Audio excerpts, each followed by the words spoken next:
Hey, and welcome back to Game Talk. I'm your host, Ahmed Mian. Today I'm joined by Connor What's up, gamers?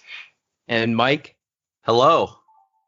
And just a few short hours ago, we had a technical deep dive into the PlayStation 5 specs. So they've kind of laid out their core specs on the table, and now we can really compare them with Microsoft specs. And They're not as guys, good. first impressions. They're not as Ah. good as the Xbox I on don't know. anywhere except the SSD. They're just not as good. Yeah, and I don't think that's too much of a surprise, at least to me.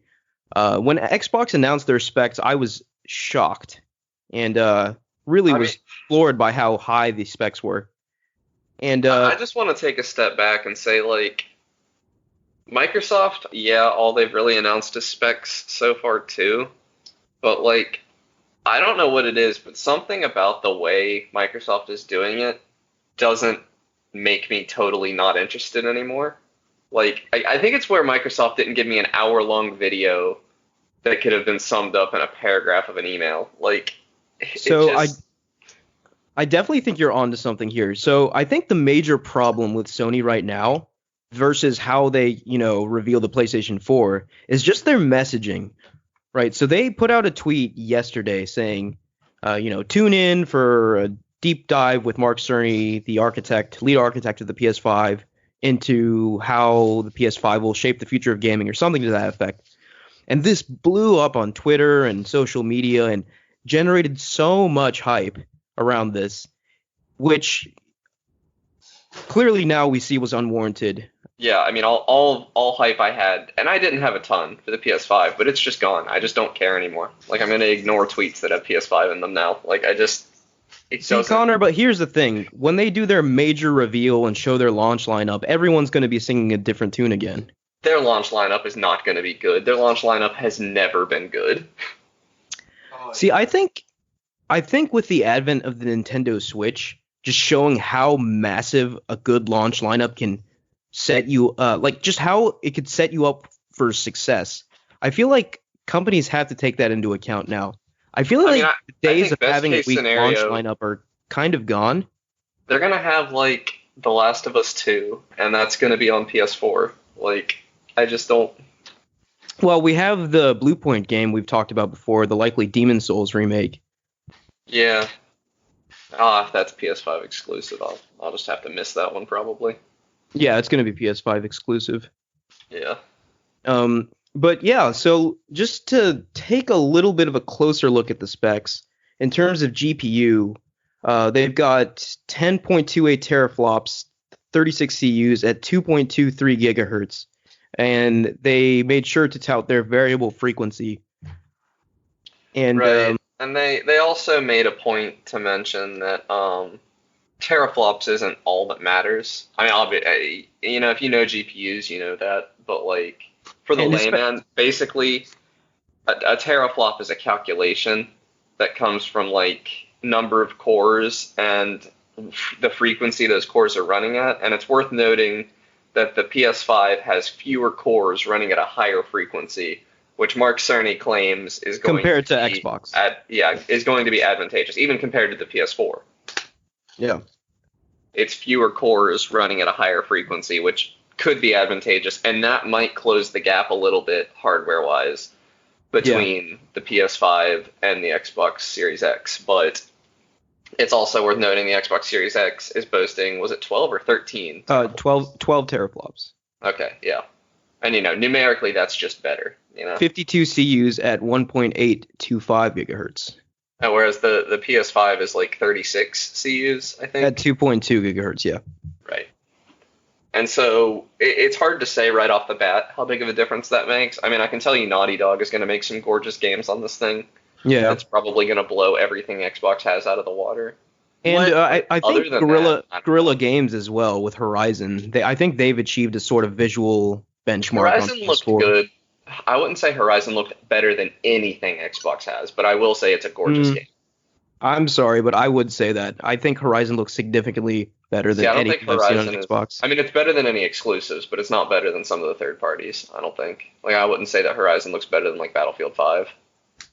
Okay, we'll just agree to disagree there. Yeah. But in terms of CPU, well, comparing the two consoles, They're about they're the pretty same. much the same, yeah. And memory's pretty much the same, 16 gigs of RAM, GDDR6 RAM. Um, Memory bandwidth, PS5's 448 gigabytes per second, and Xbox is kind of weird. They have like 10 gigs of their RAM at 560 gigabytes per second and 6 gigs at 336 gigabytes per second. So it's kind of divided. Right. And I don't think that's going to end up. That's not going to make or break a console. Like Yeah. I don't think the end user is really going to see that very much. That's just going to affect how difficult it is to develop for, potentially. Excuse me. Yeah. And I think the final specification of note is the internal storage. Microsoft has 1 terabyte of a custom NVMe SSD, and Sony has a custom 825 gigabyte SSD.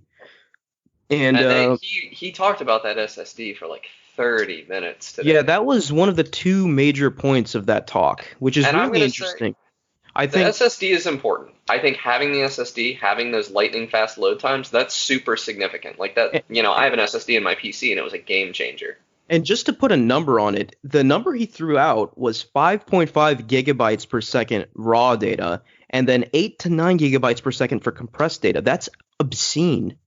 That's And even more 5.6, importantly, he's saying it's 100 times faster than the PS4, yeah. which is Well, a number that's going to make sense to gamers, I think. Yeah.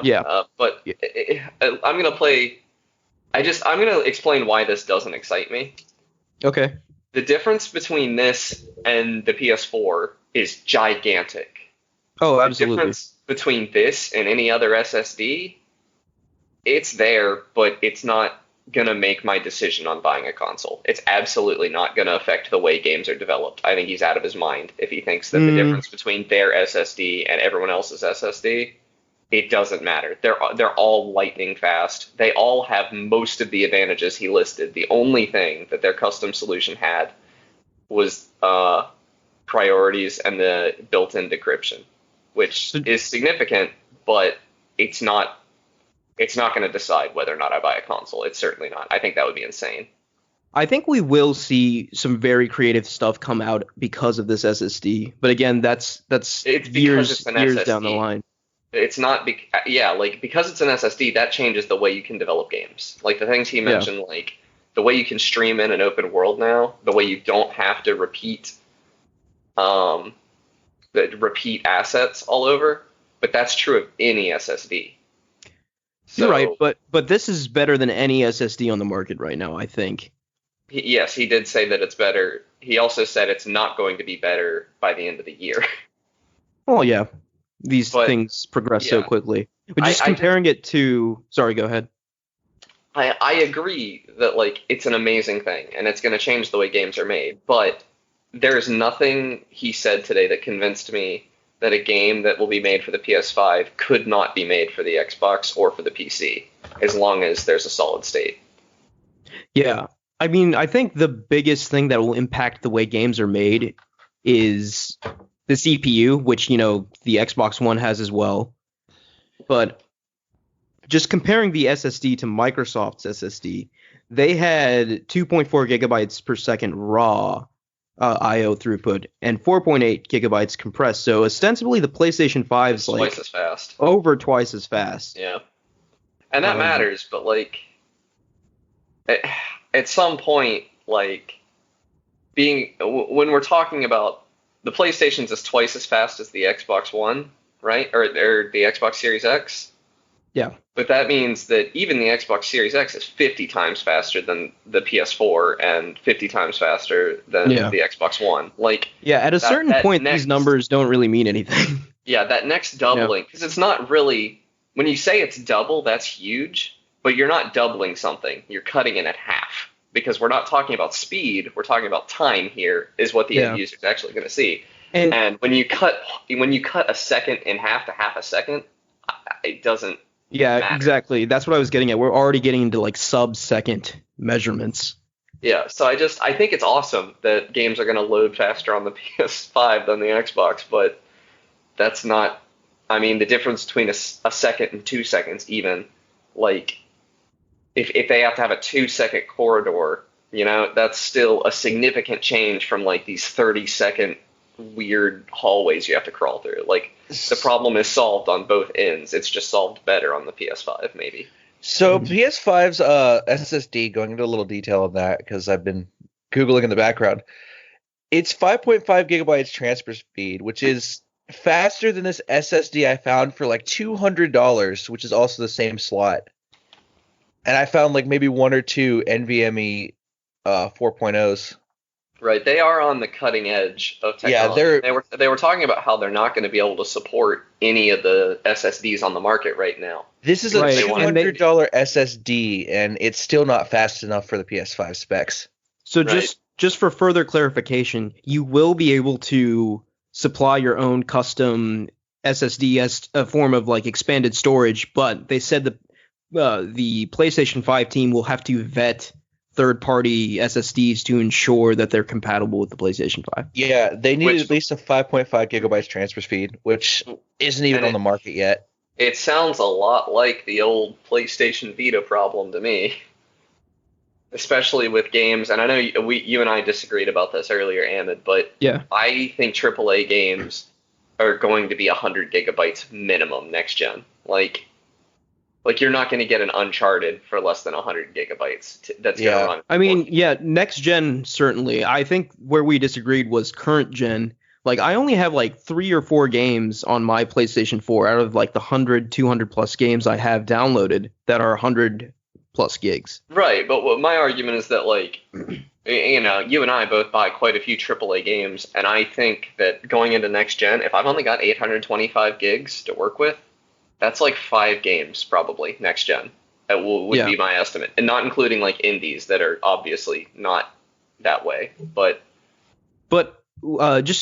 Just floating this out there as someone who's not too familiar with the topic, with the inclusion of these SSDs now, do you think developers could maybe more, have less repeating assets in their memory and right, I think ultimately that's, result in smaller download think sizes that's for true. these games?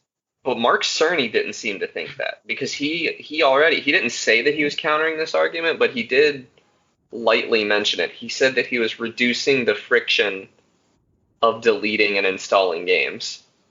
Mm-hmm. And I don't Yeah.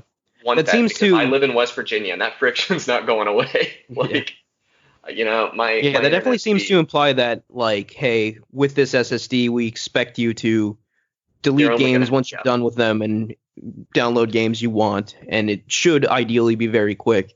And I'm not somebody who's comfortable having my 5 games installed at a time. Now, what Mark Cerny didn't say, but they could do to solve this problem is let me have an external hard drive and keep my games on there and load them onto the SSD when I want to play them, so that I'm not forced to worry about my internet speed. I don't believe he mentioned that, but I think if he did, he that would did. mitigate it a lot. I'm pretty sure he said you could have an external hard disk drive even to store your games. So for like I think, did you guys have a chance to look at that Eurogamer article I posted? I did not. So the guys over at Digital Foundry actually had access to this presentation a few days ago. So they wrote up a nice lengthy write-up and posted it alongside the video when it posted. And in it, Richard goes into detail about the SSD solution and mentions that, hey, with their backwards compatibility initiative, the ideal setup is to have your PS4 games downloaded onto a hard disk drive externally, saving your super awesome custom SSD for the PS5 titles. So I think my it will question there support. is, Yeah. can we store the PS5 titles on that hard drive and just not run them off of it? Because that's really just an OS issue, and really they could solve that down the line at any point. Yeah. So I feel like it's likely that'll be there, and I hope that's the same case for the Xbox, because even a terabyte, which is what the Xbox is shipping with. Well, the Xbox, I think the only expansion they're allowing is proprietary memory.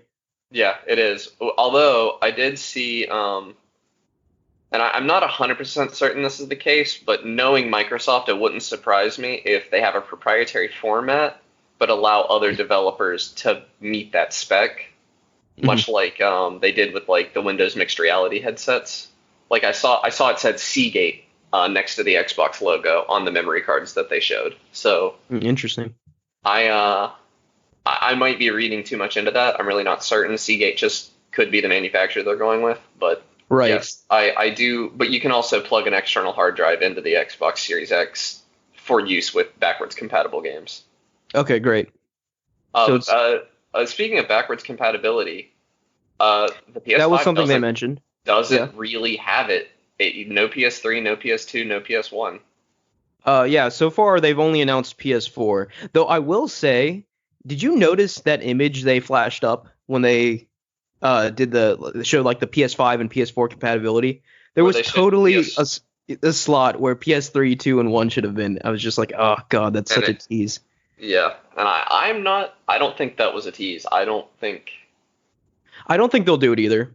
Yeah. I don't. Yeah, I know they're supporting. I think PS4 and up. I think for future PlayStation generations, like we're at the point now where like not having backwards compatibility is silly because people have so many digital games now, and you know all these services are giving away games for free. It'd be silly not to have those games going forward. Also, But yeah. you've read more about this than me, but there was some confusion I saw online about whether or not it would even be backwards compatible with all PS4 games. I saw, he said it would Yes, be compatible it with at will least be. the top 100. It will be? Yes, it will be. So what he said was, um, the compatibility will be there, but they have to test games on a game by game basis to make sure it's optimized because some PS4 games will just the PS5 is too fast for them and they won't run properly. So they're testing at this point they've tested the top 100 most popular games and optimized most of them.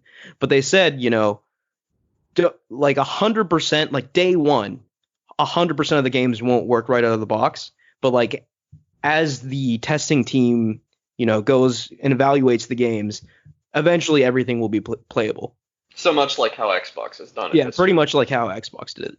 See, I don't love that, but I also don't have a massive catalog of PS4 games, so I'm not going to sit here and rant about it, Yeah. I don't know. I can say this. The Game Boy catalog was gigantic, and anecdotally, Nintendo tested every single Game Boy game in the Game Boy Advance before they released it. That's crazy. Every single game in the catalog. Yeah, and that wasn't even like a massive hardware improvement. No, but it was a massive catalog. I mean, the Game Boy had one of the biggest catalogs in gaming ever. Mm-hmm. Everybody was making stuff for that thing.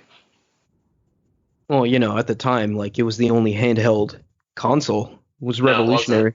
No, Really? It was the worst one on the market. The Atari Lynx was better. The Sega Game Gear was better. Okay, clearly you know more about this than me.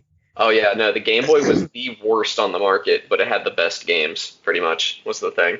Which, is probably what's going to be, the PS5 is going to be the weaker console. Honestly, I had never games. heard of that Atari handheld. Oh, it was awful. What was that again? It had What was nothing. What'd The you call Atari Lynx, I believe it was called. Lynx.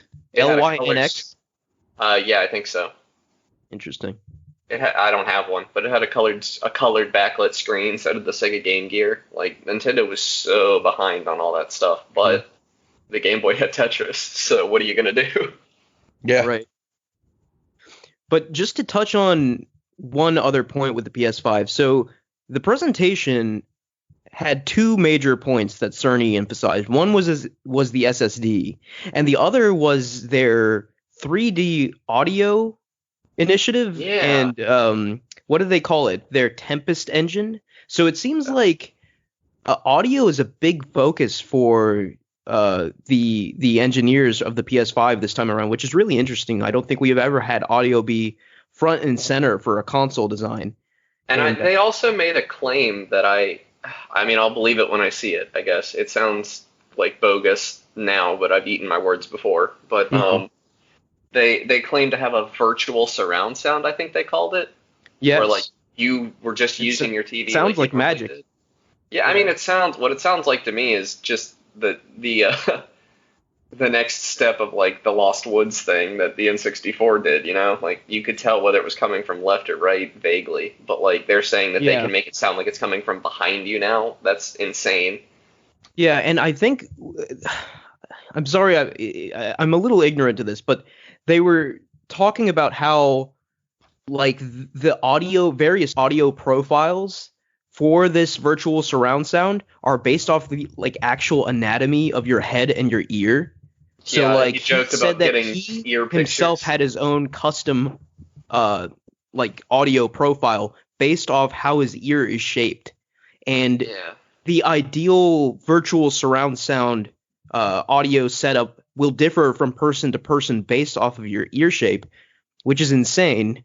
And he said I something like, in the future, to optimize the audio per person, they might accept like photos of people's ears so they can engineer specific to that.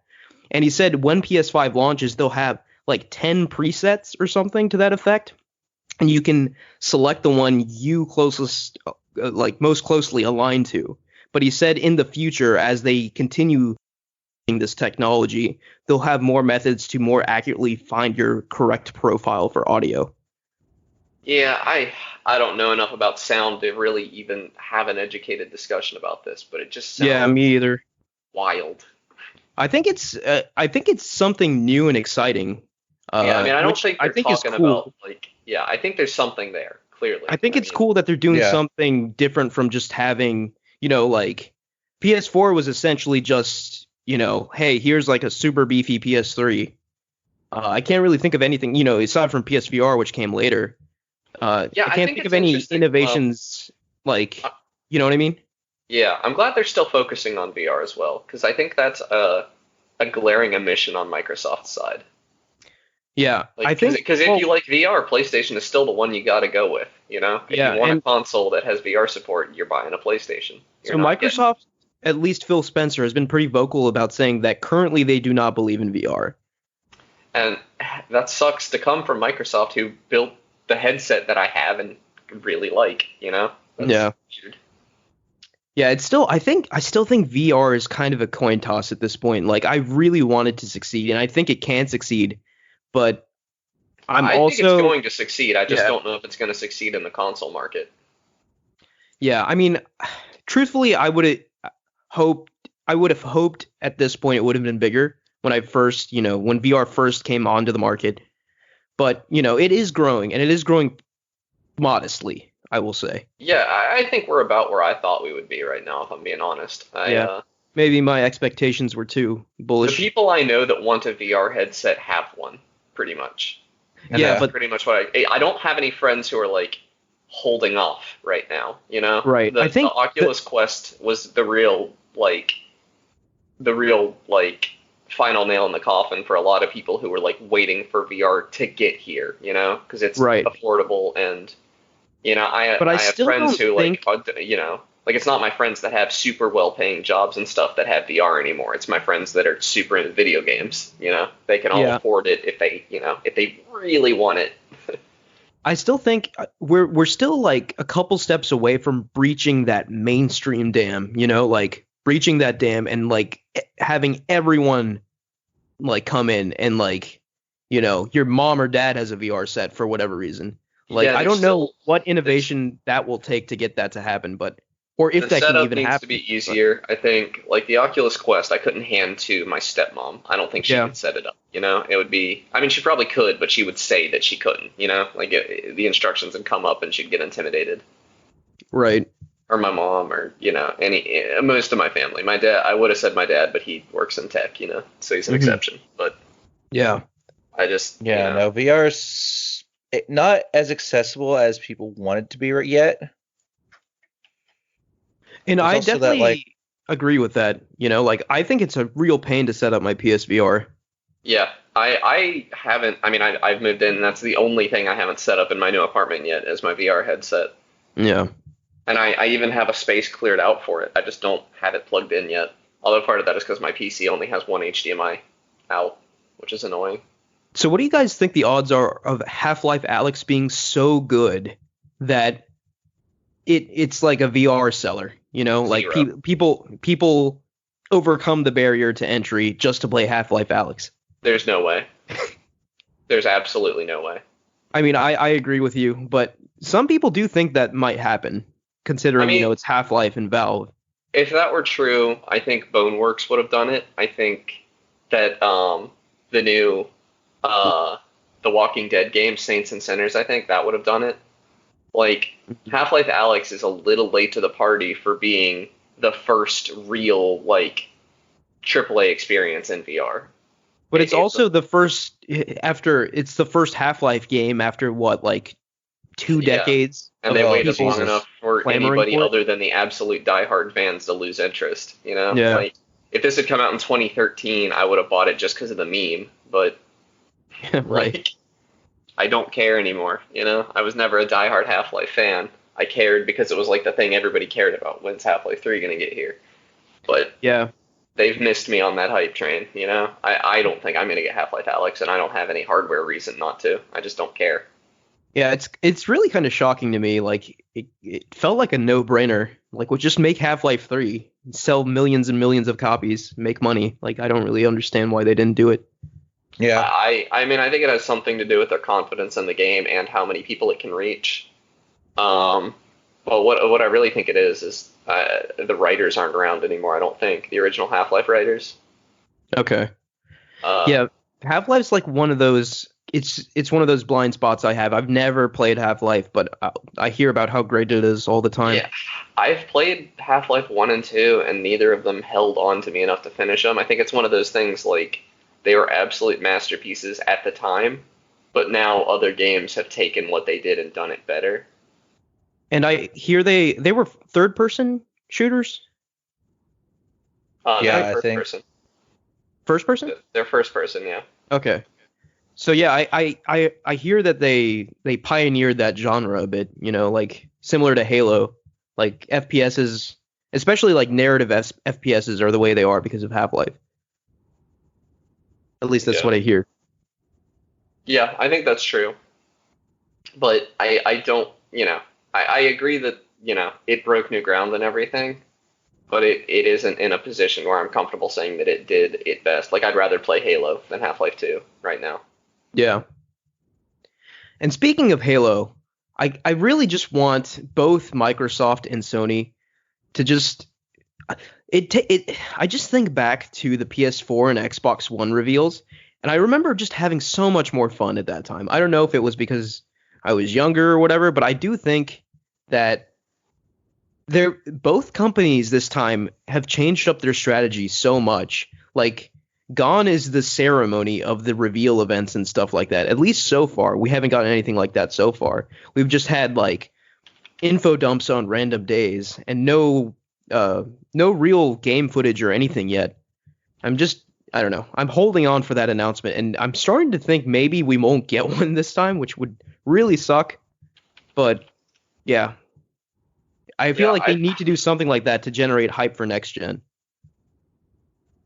Yeah, Yeah, no, I'm not even that hyped for next gen. Like, I was briefly. Like, I think I'm hyped for next gen because I want ray tracing to be common at this point. And I know that's funny coming from me because not even 3 episodes ago I was talking about how ray tracing isn't that big of a deal, but I did a little more research and it's kind of an awesome thing. So Yeah. I take it all back. But I don't know. I'm no longer even certain. Like, after hearing everything they said today on the PlayStation thing, they've almost talked me out of buying an Xbox. This was so boring. Like, because I It's so really funny. think they're saying that AMD, like, the graphics cards are going to be on the market that are, you know, and if I can buy a 12 teraflop graphics card and a nice For a few SSD, $100. if a 12 teraflop graphics card and a terabyte SSD that runs, you know, at a comparable speed, if I can get that for the same price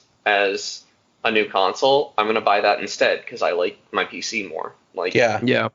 it doesn't make sense for me. You know, I'd rather upgrade my PC than buy a new console, honestly. That's like the stance that I'm in. Why buy a console now when I could just get most of the Xbox games on a PC?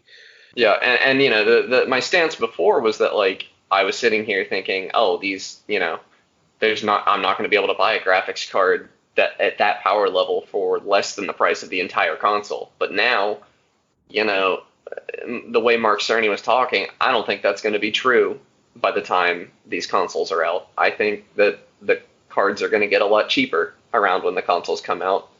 And the consoles, Mhm. they're not going to be lagging behind like they usually are, but they're not going to be way ahead like I thought they were. They'll still be high-end machines, I think. Yeah, I think they're not going to be mid-tier, which is what they have been in the Yeah, past. But, exactly. Yeah.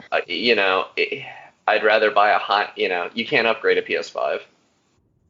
You'd have to buy a whole new PS5. Whereas, I buy that card for my PC, and in a couple of years, if I want an upgrade, I can buy another card. So And yeah, even sell my old one. speaking of like pricing and stuff for these video cards, after viewing this presentation, any updated thoughts on what this thing is going to cost? PS5? I think it'll be $400, probably. Yeah, they'll sell this at a loss because it's the console kind of ammo at this point. Right. So it came out that these things cost roughly $450 to make. So $400 definitely would be selling at a loss. I think what they're going to do is I think they're still waiting for Microsoft to announce pricing.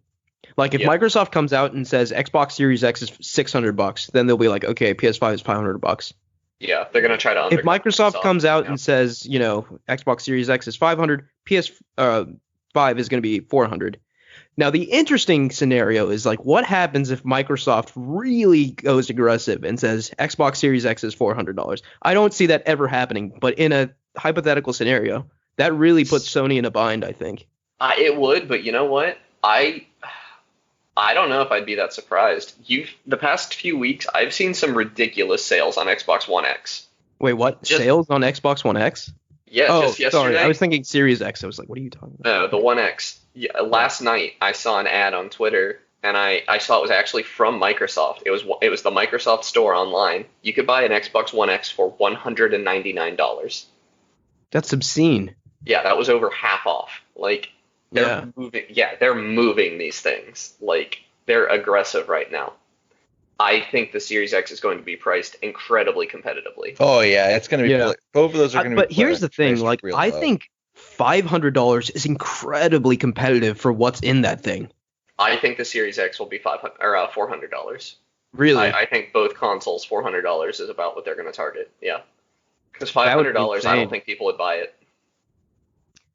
People would. I mean, his history has shown that $400 is the sweet spot. People really bite at that price point. And I think if you and I can see that, surely they can. Right, but they have a lot more things to think about than what we're considering. Yeah, but Xbox's MO right now, they don't need to make money on their console because everybody who buys a Series X, I feel like, is going to buy Game Pass. Their MO right now is to get their mind share back. Yeah, they want people to have an Xbox and they want people to have Game Pass, and really they don't need it to be both. They want people to have Game Pass. Game Pass is their entire MO right now, I feel like. Yeah, I agree. And it's so good for everyone involved, as far as I can tell. Like, everything I've read, developers are happy to be a part of Game Pass. It's just a super beneficial thing for everybody, and I'm super here for it. Yeah, but I don't know. I can't help but think long term how this is sustainable. But obviously, there's lots of numbers and things behind the scenes that we are not privy to.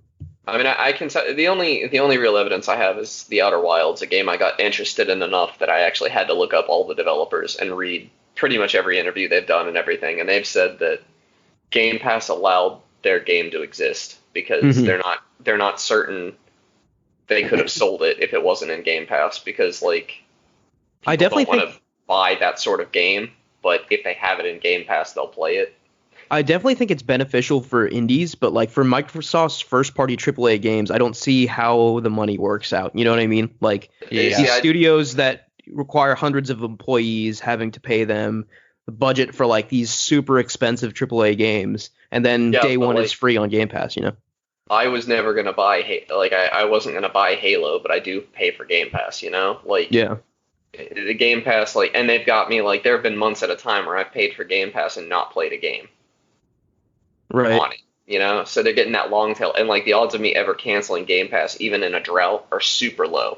So I think they're counting on that money that comes in even when they're not releasing games. It's probably a better system for them because they don't have that. I don't know if you guys have read the Game Dev Business Handbook, but it's very much about rationing your money over these long periods of time because you get all your money at once, and Xbox is allowing developers to maybe move away from that, because if you're getting money from Game Pass, that's consistent income. This that's not this, feast or famine that they're used to. And it changes a lot, They're not afraid. They're maybe a little less afraid to release a stinker because, they can make that game and learn from it without necessarily taking a gigantic financial hit from it. Yeah, that's true. It definitely mitigates risk. Yeah. Yeah, no, there's not as much risk anymore because at least Game Pass, they're getting paid. It's same thing taking exclusivity agreements, say with Epic. Right. And a lot, there's a ton of overlap between. I just want clarification though. Are we sure that Game Pass money goes to devs? Because I thought that went to Microsoft. I mean, they're definitely. Microsoft is definitely. The developers are getting that money at some point. Well, Microsoft's definitely paying them to put their game on Game Pass, I believe. Right. Yeah, I don't believe anyone's allowed to talk about it. I'm pretty sure it's all buried under NDA. But the way that the Outer Wilds devs talked about it, they talked like it was extremely beneficial for them. Mm-hmm. And I assume it's got to be fairly beneficial. I mean, the fact that Final Fantasy 15 is on there, it's probably about as beneficial as Steam sales, Yeah. Because I think of that because Square Enix always goes all in on Steam sales. Their games are $20 a year after release on Steam. Yeah. If even a year. But yeah, I don't know. I'm just looking forward to the big reveals with the games. I think I just want to see games at this point. I'm sick of hearing about specs, honestly. Yeah, no, I just want to see games. I think what Sony did here was a mistake. Honestly, I think they should have just put this video out without announcing it on any tweet or anything. I agree. They should have just put it out, and then no one would have gotten hype for it. And now there's a sense of immense disappointment. They should have told us. I mean, it straight up was a GDC talk, but GDC got canceled. Had they told us that yesterday, this hype would not have happened. If they had said this is a GDC talk that we're going to release anyway. Yeah, they would have mitigated all of this, if they'd have just said that. Yeah. So I am torn a little bit because the geek and the nerd in me, I hear these talks and I'm like, okay, this is kind of neat and everything. But at this point, the gamer in me is so hungry for next gen games that I'm just ultimately, I really don't care about this. And I want to see what games are cooking. Ultimately, that's the most important thing. Can we talk about that for a minute? Because we're in a weird drought right now. Not specifically. We have Doom and we have Animal Crossing coming this weekend, and that's huge. Oh, that's I'm excited. I mean, 2020 as a whole is pretty huge, but yeah, you're right. So far, the year's been kind of dry. Nintendo specifically, I'm sure you guys have, somewhere you've heard, we're in the longest drought ever of Nintendo Directs. Really? That's interesting. Yeah. The only thing we know is coming is maybe Breath of the Wild 2 and Metroid Prime 4. That's all we know about. Yeah. No, I saw a rumor that there's going to be a Direct soon with those two titles. Yeah, I mean, but that's all it is. It's a rumor, and I'm pretty sure it's just based on a 4chan post. We don't have any. They had a Nintendo Indie Direct thing yesterday, I think. Yeah. Yeah. And that was good, but what is Nintendo doing? I did see no idea. A news article that said that Sakurai had planned to announce the next fighter for the Fighters Pass 2 at this point, but obviously due to coronavirus, that was delayed, and development has been delayed on the Fighters Pass. So I imagine that's impacting all of this too. Yeah, and they probably haven't said that it is because they hadn't announced a Direct anyway, and that's just kind of how Nintendo works. They don't say anything. But right, very traditional Japanese it's company. Still very strange. Nintendo doesn't like to announce a game less than 6 months before it comes out, and that's even optimistic. There are a few exceptions like Mario Maker 2 in there. But that means that after Animal Crossing comes out, what's Nintendo doing for the entire rest of the year? There's got to be at least one thing coming in the fall. There has to be. There is every year. So it's just a matter of we don't know what it is yet. And that's just wild to me. I'm not somebody who needs to hype about things, I don't think. I mean, I like to get into the hype sometimes, But sometimes I it see. burns you like this today. Oh yeah, that sucked. I mean, I wasn't even like crazy hyped for this today, and it burned me. Like I was just, See, I had forgotten about it until you mentioned it this morning, Yeah. and I still was annoyed by how boring this thing was. I somehow psyched myself up into thinking like we were going to see the console, we might see a game or two. No, like definitely not. Yeah, it was a very boring presentation, and I think it probably hurt the brand a little bit. I think short term, yes, I agree. I think long term, it's not going to matter. I think when we finally get those game announcements and reveals, I think everything will be water under the bridge. But until that point, we're going to be sitting here wondering if that's even going to freaking happen this time. I really do think that it's Sony's MO to not have a good game for the first 2 years. Like, Yeah. it just is, you know? I mean, we had Yeah. Bloodborne, right, on PS4. Other than that, like, Gathering I mean, Dust. I know I I mean, keep I was glad saying it. I know I keep saying it, but the Blue Point game, I think, will be a solid game. Like, I think it'll be a very good game, Are you especially if certain it's Demon's next-gen Souls. exclusive? Blue Point's next game is next gen exclusive for sure. Okay. Yeah. We'll see. Yes, we shall see. But if it's a Demon's Souls remake, it's not going to be like that's not a system seller. It is to me. Okay, but to most people, I don't think so. Yeah. No, you're right. Yeah. I think, but the thing is, like, we know of a lot of Sony first party studios that are silent right now that should have something coming soon. Like, I think Guerrilla Games is due for something. A lot of people are thinking Horizon 2 may be a launch title. You know, the Spider-Man 2 is imminent. That's happening Yeah, at some Spider-Man point. 2 Yeah. would be huge as a Yeah. launch title. And I think that's probably going to happen sooner rather than later. And of course, the big bombshell, God of War 2, that's still a ways out, I imagine, but that's coming as well. Yeah. So we know there are huge games coming. It's just a question of like, will one of these make the launch? Yeah, and I think Spider-Man 2 is your best bet to make launch. Yeah, Yeah. I think Insomniac could probably crank one out pretty quickly. And I also think Spider-Man stands to benefit a lot. I think, like, there's a lot of speed From in next that gen game. tech.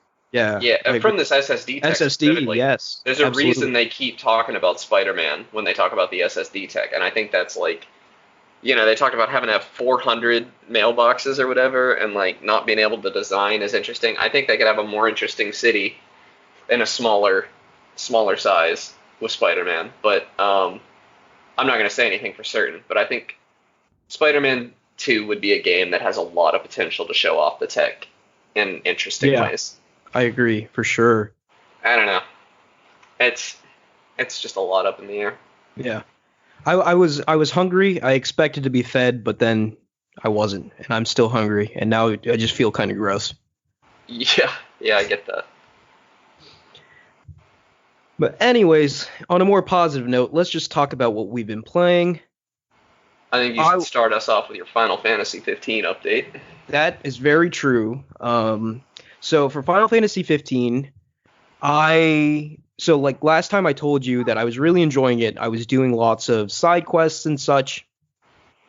I'm starting to get burned out on the side quests because that's literally all I was doing. So I decided to progress the main plot a bit.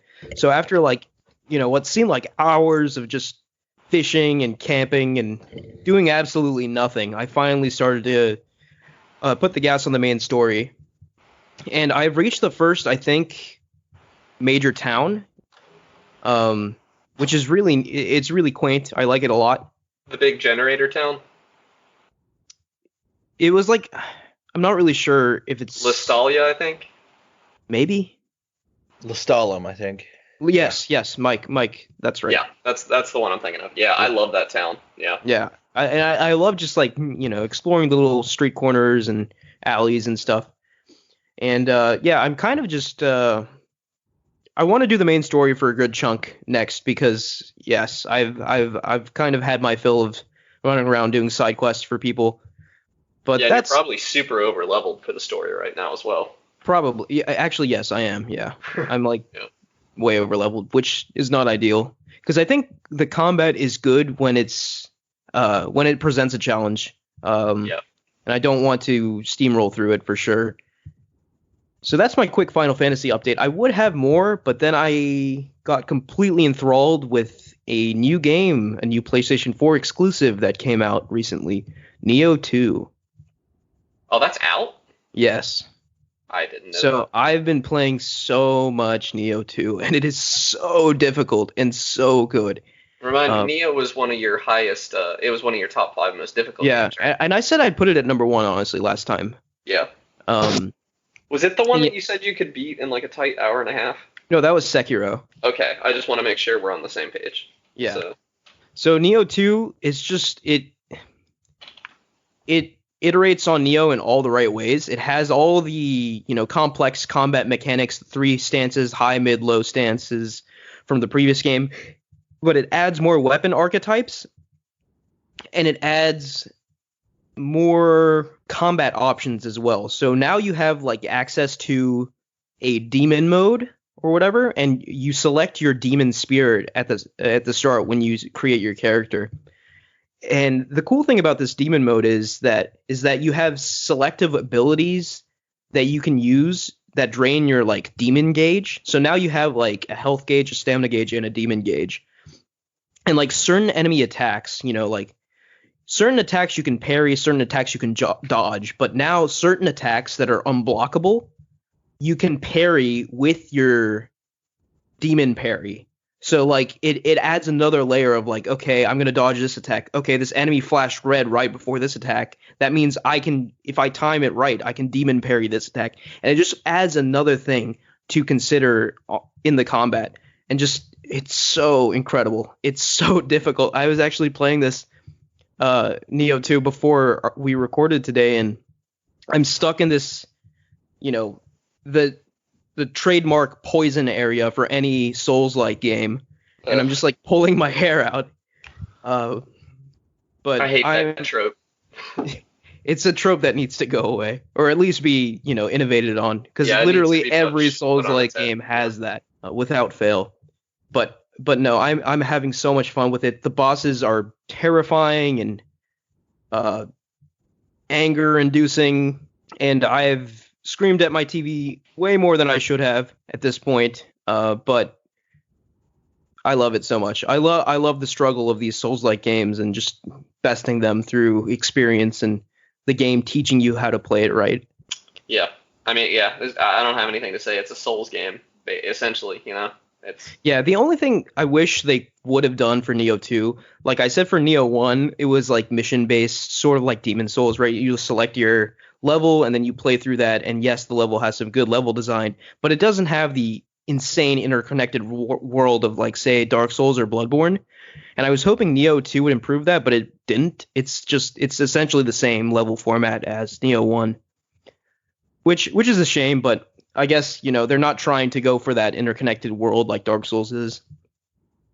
So yeah, those are still a couple areas I think Dark Souls has over Neo and Neo 2. Like Dark Souls has the intense lore and story. Neo 2's story is largely forgettable, I think. I don't really think it matters at all. The core experience is in the combat and the gameplay and the enemies and the bosses. See, and that just shows you like that you and I play those games for different reasons, because I don't play Dark Souls for the difficult combat. That's just something I have to get through to get to this juicy story. Yeah. I mean, I don't want to say that I don't care about the story. I definitely do. I love the lore and the Souls games, but definitely I think that's number 2 to my enjoyment of the combat. Right. Yeah. Like I enjoy the gameplay. Yeah, as well. Yeah. Yeah. It's a complete package. I phrased that weird. I'm not saying it's a chore to play through. I'm saying that like I see it like the story is my reward for beating these challenges. Yeah. So yeah, that's what I've been playing. I've been playing Neo 2. I guess briefly, I just want to give a shout out to one other game I played this week. After much persuasion and just hounding, I was forced to play Sonic Forces. Oh. And it was one of the free games on PlayStation Plus this month, so I grabbed it. Yeah. But I played like 10 minutes of it, and I completely uninstalled it afterwards, and I never want to touch it again. Yeah, it's not very good. It was absolutely disgusting in the worst of ways. I like it was watching... each level was like a minute or two long, and like Yeah. the dialogue was just the worst thing I've ever seen. And Yeah, I kind of enjoy watching people play it, like, and just absolutely roasting it, but I would never want to play it myself. see, like at a certain point, like I'm like, if it's so bad, it's fun. That'd Yeah, be it doesn't okay, even but quite this hit was that. so Yeah. bad, it was just awful. Like Sonic Adventure hits like me and my buddies were able to drink a little and play as big in Sonic Adventure 2 and just or not Sonic Adventure 2 and Sonic Adventure and just like roast the game all night and like be laughing and having an okay time. But Sonic Forces doesn't even give you that satisfaction. It Like was it's just so. It was offensively bad, and that's all I have to say. I'm never touching that game again, ever. Never touching it again. Nope. No more Sonic Forces. let it be known. Mike, you want to go next? So I've been playing Planet Zoo. Oh, I've Like, heard that's very good. Oh yeah, I grew up with like the Zoo Tycoon games. So Planet Zoo is just everything I've ever wanted. Plus it has Planet Coaster's build system, so I could literally build anything. It's great. So It's also it's kinda like Zoo. difficult. It's just Zoo Tycoon on steroids. Yeah, it brings everything that Nice. Planet Coaster brought to the table. Plus you have to worry about your animals not liking people, them being fed properly, everything looking nice. You can't have staff buildings out in the middle of places or guests will get angry at you. It's ridiculous. But I'm really enjoying it. Oh god, Frontier just does good job. Did it just come out or something, or has it been out? It's been out for not quite a year yet. Let me Yeah, check. I'm in a weird point with these Planet games because I'm like super glad they exist because those are genres that like I feel like haven't been touched in a long time. But I don't have the nostalgia other people have for those games, so I haven't actually played any of them. I'm just See, kind this of is passively glad they exist. this is interesting because I've never heard of these Planet games before. I didn't Came know out this in was a November. thing.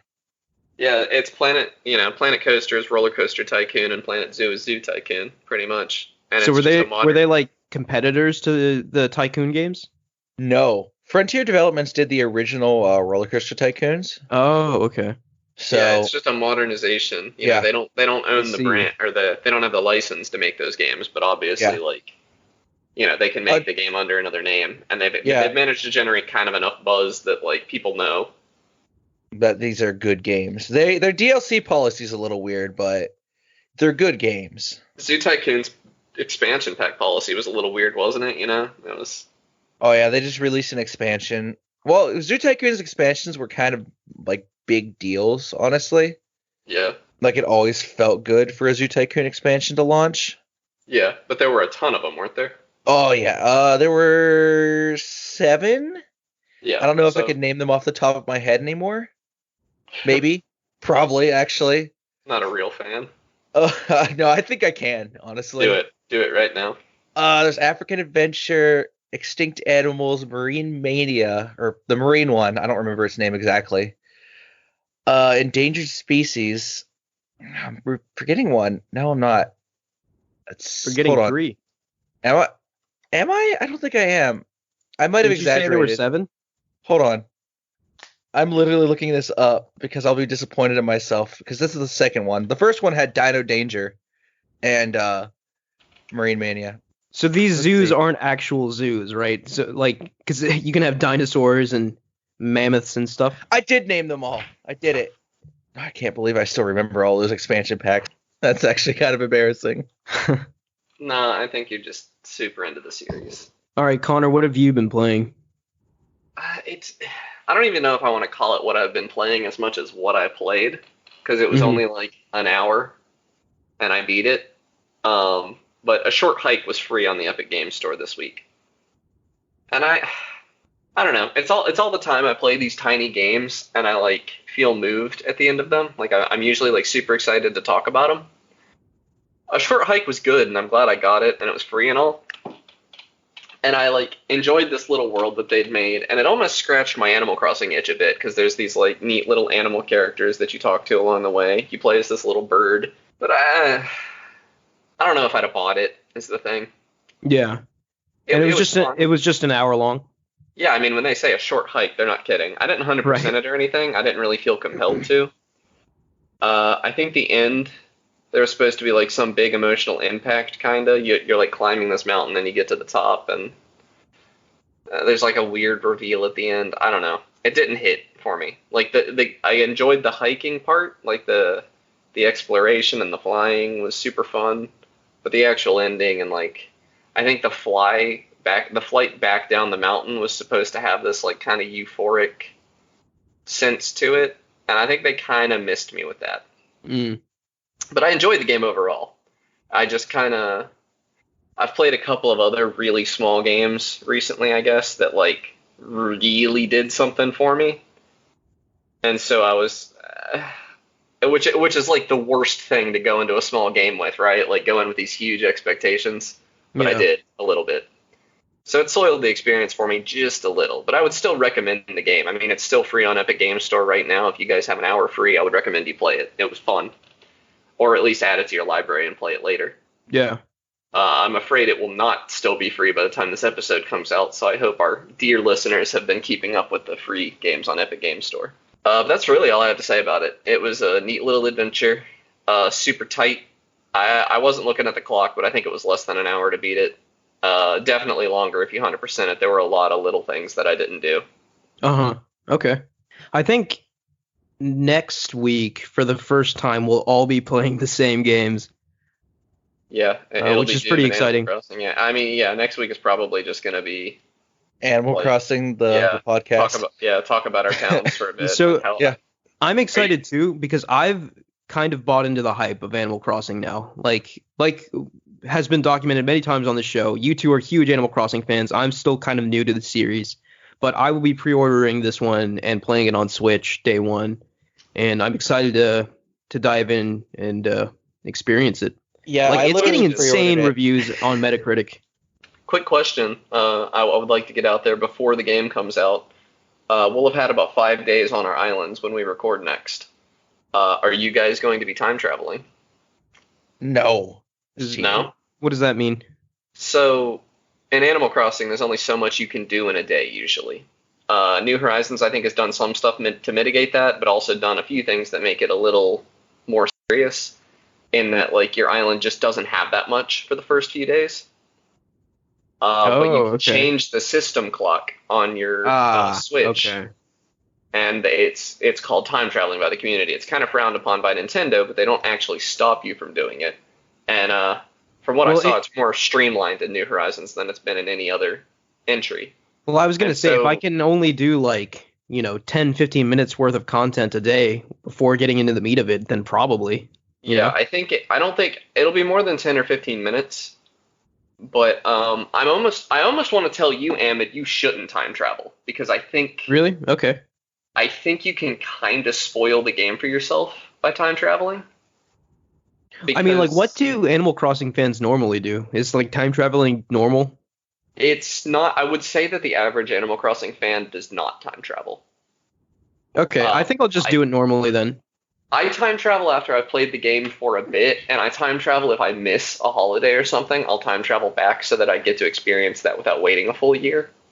Hmm. But the thing I will say is that and I want you, because I know you, Ammon, and I need you to not do this. Okay. Animal Crossing is a game you can very easily ruin for yourself by finding a strategy to it. Like Optimizing it or something? yeah, you can optimize. If you optimize Animal Crossing literally at all, you probably won't have fun anymore. Interesting. Like there are things you can do. Like there's a thing called the turnip market, which is essentially buying stocks. Okay. And what you can do is you can buy a bunch of turnips and go online and find someone whose turnip prices are better than yours. So you can buy low and then on that same day sell extremely high. But if you do that, the game's over. Like you have infinite money suddenly. And that's the kind of thing. Okay. I think yeah. you're cheating yourself if you time traveling, not so much if you're conservative with your time travel. Although I would kind of say maybe don't do it on your first Animal Crossing game. Because I might time travel a little bit. Okay, I would think say that'll be conservative with it. I think it'll be interesting because we'll have different methodologies between us. So I won't be time traveling at all. I've decided that now. Okay. And I guess you guys can do it as much or as little as you want. and I haven't decided we'll have whether or those not two I'm going to. perspectives to talk about. I'm glad I cautioned you about that before you got the game in your hands, because I definitely think you can get carried away. Like you can I don't know if you'll have a bank at the beginning of New Horizons, but in previous Animal Crossing games, you've been able to put some money in the bank and then travel 100 years into the future, and then you just have the interest off of that money that you can live on. Wow. Okay. Yeah, because Animal Crossing does have an interest feature, you know. Yeah. But So yeah, it is a game you can break if you bend it, you know. Okay, So, yeah, that's noted. Thank you. Yeah. But I was just gonna say that I was sort of looking forward to this game, but where my hype really started is when I saw the reviews. The reviews are extremely positive for this game. Have you read any of them? I've looked at the summaries on Metacritic. I haven't read a full review. I read a few, and they're kind of weird. I think they've earned the high numbers, but a lot of the stuff I read, I mean, they just didn't have the game long enough to make that claim. We're still not sure what's in this game exactly. Although I've heard a rumor that the Froggy chair isn't in it, Mike. Oh no, I can't. Game's bad. Nope. Game's bad. Can't play the Froggy chair doesn't really. The Froggy chair is a meme for the uninitiated. It's Game's everybody's garbage. favorite Animal Crossing item, and it's probably. Oh, it's because it makes a farting noise when you sit on it. Is it really? I didn't know that. It does make funny. a farting noise. That's what I remember, basically. Anyway, yeah, I'm interested. I mean, I think the crafting and stuff, I think they've simultaneously mitigated. I don't want to talk about it too much until we have it in our hands. So I'm going to stop myself now. Yeah, let's just save it for next week. All right, guys, thank you so much for listening. That's going to do it for us. Thank you, Connor and Mike. Bye, gamers. You can follow us at @Podcast Game Talk on Twitter. You can join our Discord by clicking the link in the description of this podcast. Please rate, and review us on SoundCloud, Apple Podcasts, iTunes, and Spotify, and Google Podcasts. All right, thank you for listening. Bye.